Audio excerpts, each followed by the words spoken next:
In this video, I'm going to show you how you can use Vue.js to build a note-taking application. So as you can see here, we have this simple, nice-looking design with a new note button in the top left. If you click this, it brings up a title area, so we can call this My First Note. And then inside of here, we can have our note. So we could say, My note is the best note. Thank you. That's all we've got for today. And then there you go. You can see here we can create another new note. So we can create another one. We can call this, let's say, test 2. Welcome to my test note. And there you go, that's another one created. And then what we can do then is we can go back to the first and we can adjust this one. As you can see, it's all updating live here. Or we can come in here and delete one of the notes. And there you go, you can delete both the notes and everything should be good. And there you go, that's what we're going to be building today. So guys, if you're excited, don't forget to leave a thumbs up, smash that subscribe button, and let's get on with the video. Alright guys, I just want to mention, if you want to support the YouTube channel on the videos I create, please consider becoming a Patreon over at patreon.com/Tyler Potts. The link will be down below and you can get yourself access to the source code for each project, along with more to come in the future, including polls, and also you just support the channel, helps me create more videos in the future. So guys, if you're interested in this, go check out the Patreon. It's much appreciated. Thank you very much. Alright guys, as you can see here, I've just opened a Visual Studio Code instance inside of the tutorial folder, and what I'm going to do is I'm just going to come into this empty folder and I'm just going to say npm create feat at latest. I'm just going to put a dot. The dot just says create this project inside of the current directory. Don't try and create another directory. So I'm just going to hit enter and that is going to run this. It's going to ask us what we want to use. And here you go. It's asking us what framework we want. So I'm going to select Vue.js by using the arrow keys and just hitting enter. And now I'm going to select JavaScript to make it a bit more simpler for those who don't really know TypeScript. Hit enter and then in here we just want to say npm install to actually install the dependencies needed for this project. Alright, and then once that's done, just to speed up the development of this project, I'm actually using Tailwind CSS to actually get this project started. Now, just to give you a little thing, there is a installation guide here. It's super simple, but I'm going to quickly walk you through it. So first off, we need to npm install Tailwind CSS and Tailwind Feat inside of here. So hit enter, and that will install that. Now, while that's installing, in our Feat config, we can actually import the next bit here. Let's put this up here to make it simpler. We can import the Tailwind, so we're going to just import Tailwind, and then we can call Tailwind CSS from our plugins array here as a new line item. Once that's done, we need to go into our CSS. So I'm going to go into our source, style, delete everything, and add in just the Tailwind CSS import. And then finally, we can actually run def and everything should work as is. And that's it. I'll leave the link to this down below in the description as well. All right, now we have everything set up and ready to go. We can close this Feat config. We're going to keep style open, and we're going to also open up our app.main, our index, because these are the files we're actually going to need. And we can delete the hello world component as well as the Vue component in there. And just to make sure everything's right, we're going to say npm run def just to get the server started. It's going to look, and there you go, it's going to say we're missing the component. That's fine. So inside of our app.vue, I'm just going to delete this import and also just delete everything in here. We'll just put a diff which says hello world for 1 second. And there you go. That's all set. Now, what we want to do, first things first, let's go into our index.html, and the first thing I like to do is I like to take this and just change this to something a bit more meaningful, the title. So we're going to change the title to Vue Notes Tutorial. I'm going to close this sidebar for a second, and then inside of our app.js, we can actually get started building our project. So first things first, I'm going to delete the styled scope, and let's just delete this now. So I want to make sure this has a background of grey 700. Again, the styling, you can do whatever you want. We're going to give it a text of white and a min height of screen. So I want this to take up the whole screen. And we're going to give it a flex items stretch and then justify start. Save that, and there you go, but you can see that's already looking a little better. We're then going to have a sidebar here, which we'll create a component for. And then the main content here. So for the main content, what we want is a main.flex1 because we want this to take up take up the space it requires. And in here, we're going to have our note title plus content entry points.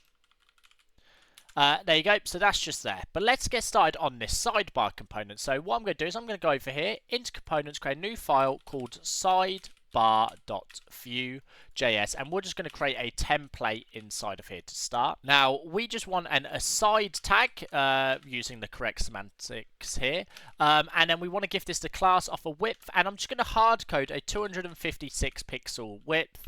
Again, give it a min height of screen so it takes up the whole left side, and a background grey of 800 here, just to make it a bit darker. And we can actually go back to our app, import sidebar from, and we could do /components sidebar. Now, if we take this, we can drop this in here, hit save, and there's our sidebar appearing in our Notes app. Lovely. Back in our sidebar, we do need a, we're going to give a padding for diff, which we're going to have a button with the class of button, and also the class of width full. And in here, we're just going to say new note. And we're going to go style this button now in our styles.css. So to do, in Tailwind, we're going to use the layer component since we're creating a new button component. And we're going to say .button at apply, and in here we're going to apply a few different styles. We're going to give it a background green of 500, text grey of 700. I'm going to make the font bold, give it a padding on the X and the padding on the top.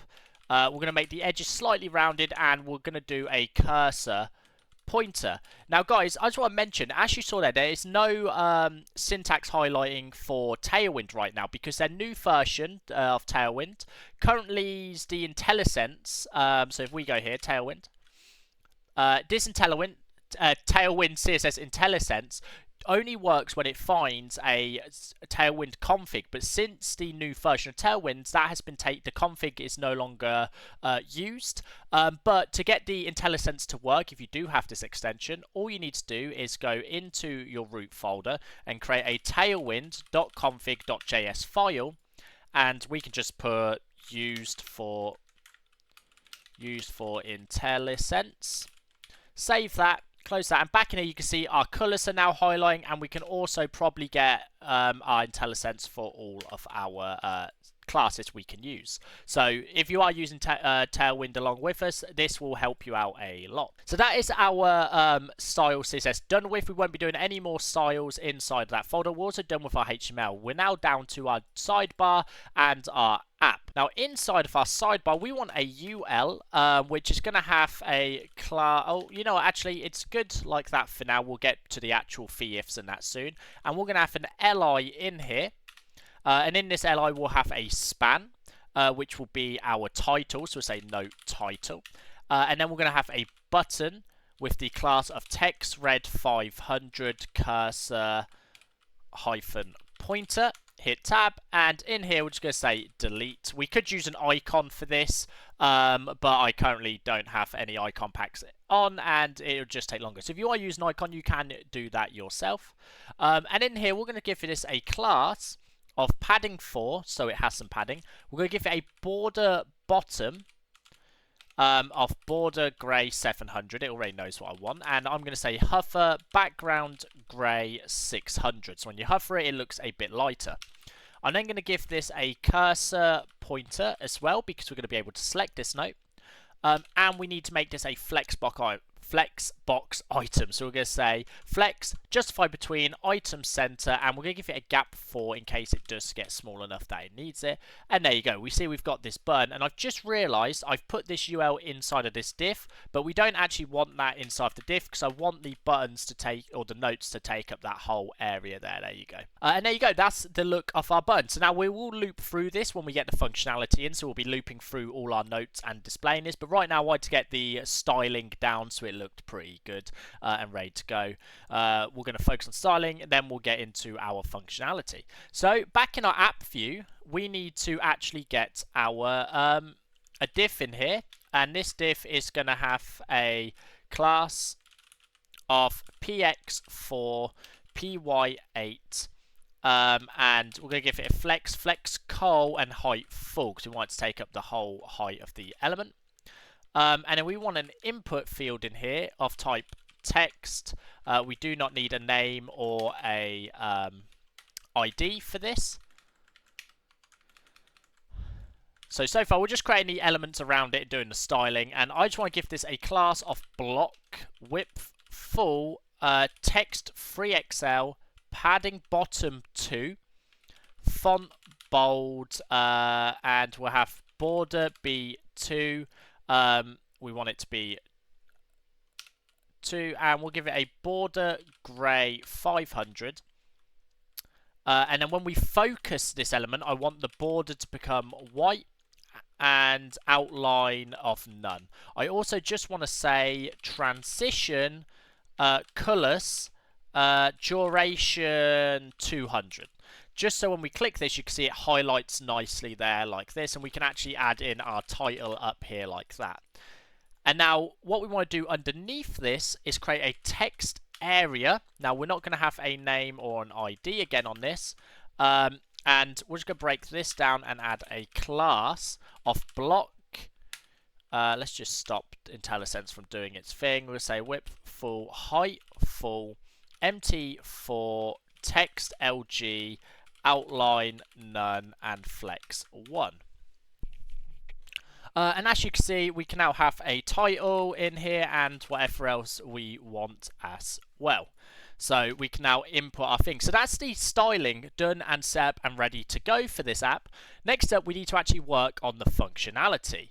Now, there's a few things we're going to need. So we're going to, up here, I'm just going to give myself a bit of room, and we want to import ref, and on, we just want to import ref from Vue.js. We then want to come down here and say const note. So we're going to create a reference to our notes, which is just going to be an array by default. We then want to say active note, which is going to be an ID in the future. And we want a const of input title and input content, which is going to be what we model our input and text area to. And then we're going to need functions for create note. We're going to need functions for setting act or set active note. We're going to need a delete note. And we're actually going to create a save notes function, or actually we'll call it the update note. And this is what's going to tie in things together and actually update when we need to actually update the content.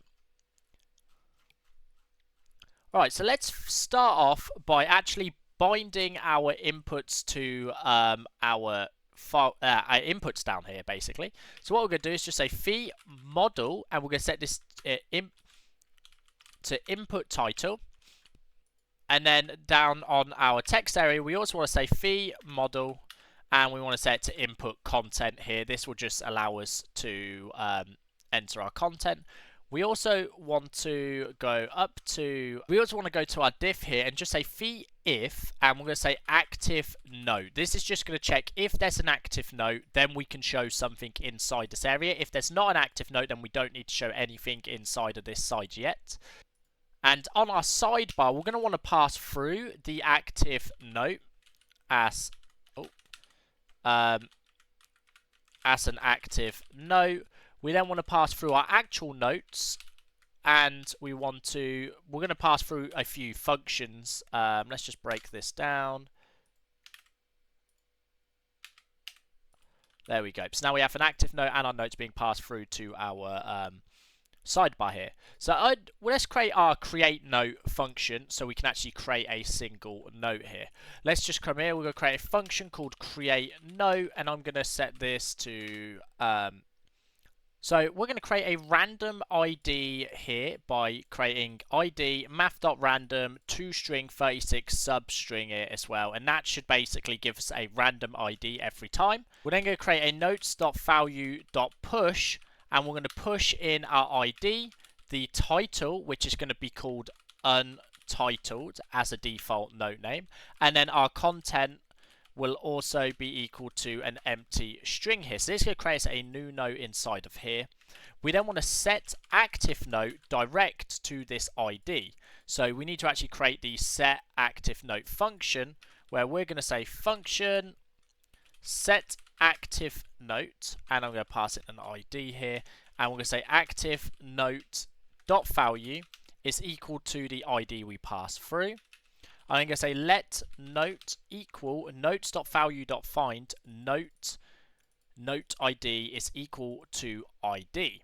So all we're doing here is we're finding a note that is inside of the notes array that has a note ID the same as what the note we're passing, and that's going to bring us back the note we want to find.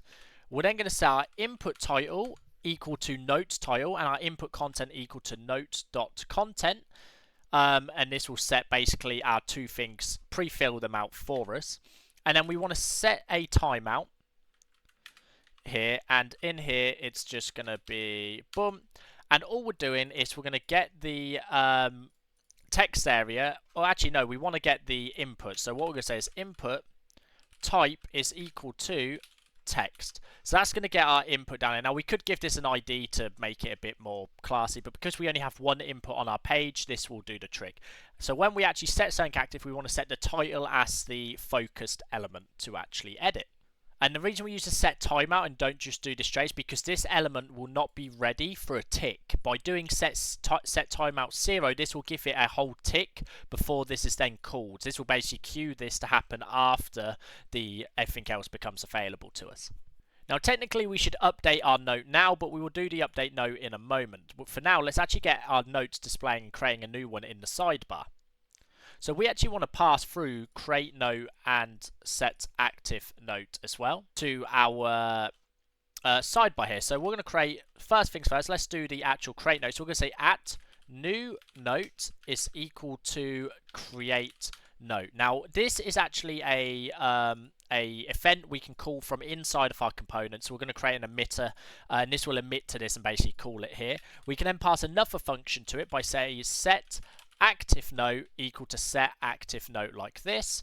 But yeah, that's now set up. So in our sidebar, we can actually get our props. So first things first, let's create a setup script, and I want to say const props is equal to define props, and we are going to have our active note and our notes passed through here. Now down in our template, we want to go to our button, and when we click this, we're going to say at click, we're going to emit a new note call, which, as you remember here, the new note will call create note, which is our function up here, which will allow us to create a new note.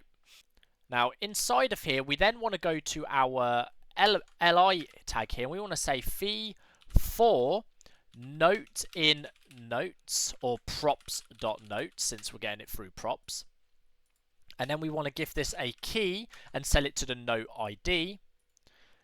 And when we then want to say at click emit set active note to the note ID. So what we're doing here is we're getting an emitter, and we're going to set the active note and call note ID.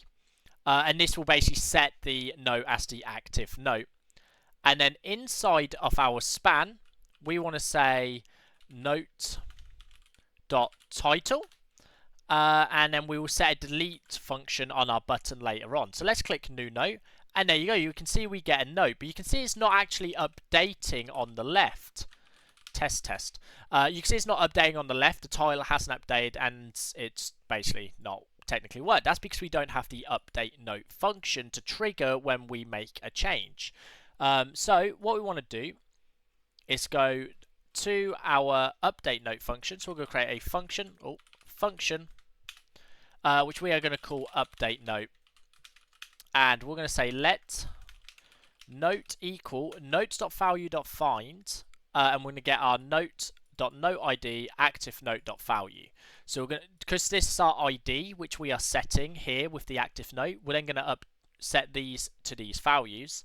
And we're going to set the note title to the input title and the note content to the value. In fact, this is actually wrong because we need to get the note inside of the notes, and that's where we want to do find index and not find the actual whole element. So what we're doing here is we're going to get the actual index of it, and then we're going to set our notes dot value, and then we want to pass in our notes here. So this is the correct way of doing this, because then we're going to actually set the note inside of the array and not just a note outside of the array. Now we can save this, create a new note, and just change this to say test and test. But nothing's working because we haven't actually set it on our input. So we want to set on input, so when we type anything in here, we want to call update note, and it's the same with our text area. So now if we write test, you can see that updates, and this will also update the actual value of this. So now if we create another new note, you see we get a new untitled, and we can call this test2, and this is test2 on our note here. And you can see we can switch between the two notes. We can change this to test1, and you can see how that is updating in real time. Now the last thing we need to do is actually allow us to delete a note. So up here we want to create a function called delete note. And inside of here, we actually need to pass through two different things. We need to pass through an ID and the event. Because this is actually in a clickable element, we need to stop the propagation. And to do that, we need to call event.stop propagation. And it's just done it all for me instantly. But this isn't. There we go. So let's start from here. So what we're doing first is we're going to stop the propagation to stop the event from running, and basically when we click this, it's going to stop it from changing it to that and then deleting it. What we're going to do is just stop it here and there. We're then going to get our notes index, and we're going to say notes value dot splice our note by 1. So this is just going to delete the note from our array. And then we just want to set the active note dot value equal to null, because we want to reset the input tile and the input content all to null. So when we actually delete the note, it resets everything back to the start. So let's take this delete note and pass it through here. So we're going to say delete note is equal to delete note. And now in our sidebar here, we're going to say at click is equal to, and we're going to do an event pass for our event here. So let's just break this down so it's more readable for you guys.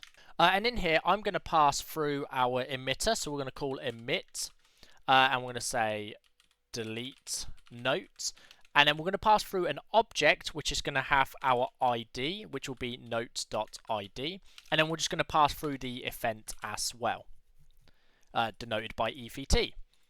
And now, if we create a new note, we should also just be able to delete it. So we can have a test note here, broken note here, and we're like, oh no, we didn't need a broken note. Put something in there. We can just delete this, and there you go. We can then reselect a different one.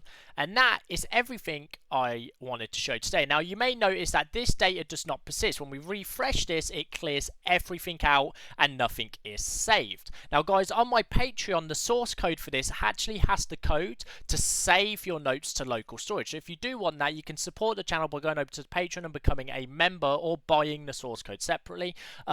But anyway, guys, that is going to be it for this video. I hope you learned something new. I apologise for the AI constantly getting involved and rewriting half the code. I'm going to turn off the Copilot when I do videos in the future. I didn't realise it was going to be that much involved, and I don't have time to basically re-record this video. So hopefully it's not too annoying that it keeps popping up and writing the code for me.